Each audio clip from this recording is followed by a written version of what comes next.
Manuscripts remained intact for centuries. They endured wars, the Reformation, and being passed down through generations, only to meet their match at the hands of the Victorians. Why did the 19th century's greatest art lovers become history's most notorious biblioclasts? Let's uncover the truth. How would you feel if I were to cut up this book? Probably shocked, or possibly outraged. This might be a common reaction now, but cuttings were a profitable and pleasurable pastime in the Victorian era, where keen collectors sliced out the beautiful decorative illustrations called illuminations from the manuscript in which they belonged. Victorians cut up manuscripts to collect and sell their beautiful illuminations, treating them as trinket pieces of art instead of sacred texts. The pages left behind following the cutting of illuminations out of medieval manuscripts are still of value to museums and art collections.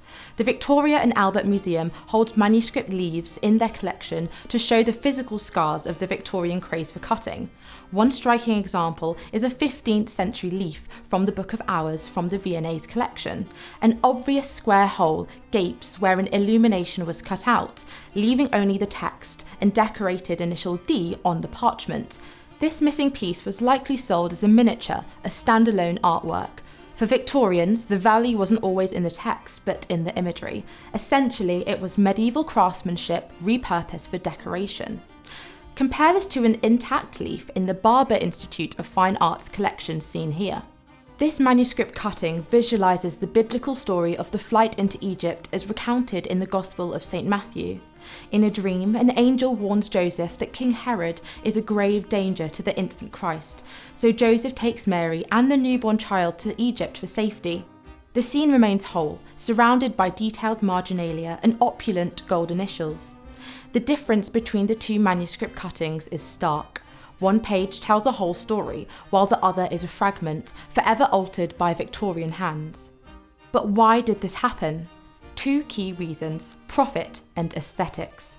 Dealers made fortunes auctioning off cuttings, while collectors framed them as art.